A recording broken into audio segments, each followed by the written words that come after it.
नारद जी बोले, हे तपोनिधि परम क्रोधी दुर्वासा मुनि ने विचार करके उस कन्या से क्या उपदेश दिया, सो आप मुझसे कहिए। सूत जी बोले, हे द्विजों, नारद का वचन सुनकर समस्त प्राणियों का हित कर दुर्वासा का गुह्या वचन बद्री नारायण बोले। श्री नारायण बोले, हे नारद, मेघावी ऋषि की कन्या के दुख को दूर करने के लिए दुर्वासा ऋषि ने जो कहा वह सुनो। दुर्वासा ऋषि बोले, हे सुंदरी, गुप्त से भी गुप्त उपाय मैं तुझसे कहता हूँ। यह विषय किसी से भी कहने योग्य नहीं है, तथापि तेरे लिए तो मैंने ये विचार ही लिया है। मैं विस्तार पूर्वक ना कहकर तुझसे संक्षेप में कहता हूँ।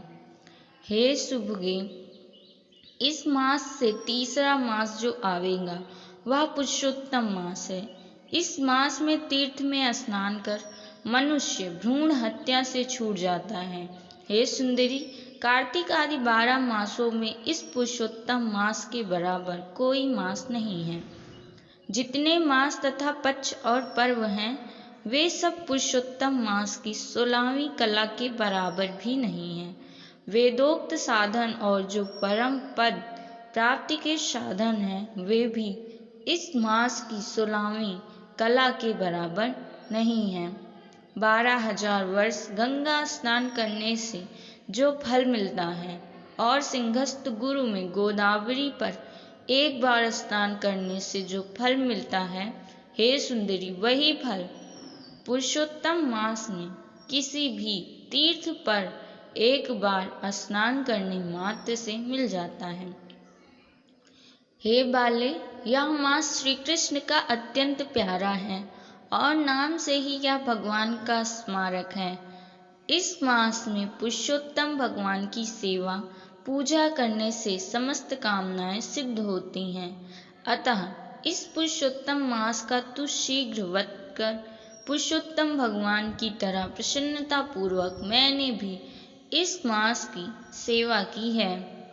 एक समय क्रोध में मैंने अम्बरीश राजा को भस्म करने के लिए अर्थकृत्या भेजी थी।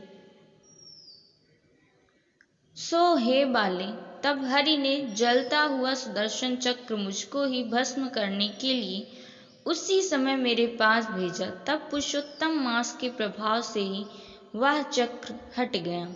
हे सुंदरी, वह चक्र त्रैलोक्य को भस्म करने का सामर्थ्य रखने वाला जब मेरे पास आकर खाली चला गया तब मुझे बड़ा विस्मय हुआ। इसलिए हे सुभगे, तू श्री पुरुषोत्तम मास का व्रत कर। इस प्रकार मुनि की कन्या को कहकर दुर्वासा ऋषि ने विराम लिया। श्री कृष्ण जी बोले, हे राजन, दुर्वासा का वचन सुन भावों की प्रबलता के कारण असूया से प्रेरित वह कन्या मूर्खतावश दुर्वासा से बोली। बाला बोली, हे ब्राह्मण, हे मुने, आपने जो कहा वह मुझे रुचता नहीं है। माघादि मास कैसे कुछ भी फल देने वाले नहीं हैं। कार्तिक मास कम है ऐसा आप कैसे कहते हैं। सो कहिए, वैशाख मास सेवित हुआ क्या इच्छित कामों को नहीं देता है। सदाशिव आदि से लेकर सब देवता सेवा करने पर क्या फल नहीं देते हैं, अथवा पृथ्वी पर प्रत्यक्ष देव सूर्य और जगत की माता देवी क्या सब कामनाओं को देने वाली नहीं हैं। श्री गणेश क्या सेवा पाकर इच्छित वर नहीं देते हैं। व्यतिपात आदि योगों को और सर्व आदि देवताओं को भी सबको उल्लंघन करके पुरुषोत्तम मास की प्रशंसा करते क्या आपको लज्जा नहीं आती है। यह मास तो बड़ा मलिन और सब कर्मों में निंदित है। हे मुने, इस रवि की संक्रांति से रहित मास को आप श्रेष्ठ कैसे कह सकते हैं। सब दुखों को छुड़ाने वाले परम श्री हरि को मैं जानती हूँ। हे देव, दिन रात श्री हरि का चिंतन करती मैं जानकी पति राम और पार्वती पति शंकर के सिवाय और किसी को नहीं देखती हूँ। हे विपेंद्र, अन्य कोई भी देवता ऐसा नहीं है जो मेरे इस दुख को दूर करे।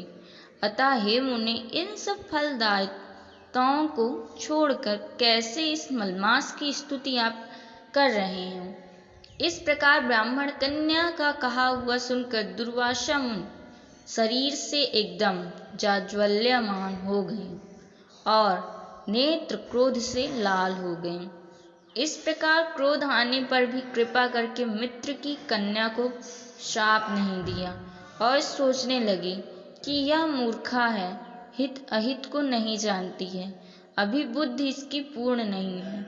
पुरुषोत्तम मास के महात्म्य का विद्वानों को भी पता नहीं है, तो थोड़ी बुद्धि वाले पुरुष और विशेष करके कुमारियों को तो ये कहाँ पता हो सकता है।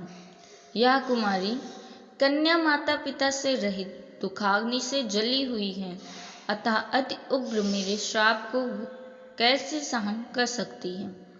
इस प्रकार सोचकर कृपा से मन में उठे क्रोध को शांत किया और स्वस्थ होकर दुर्वासा मुनि उस अति विह्वल कन्या से बोले।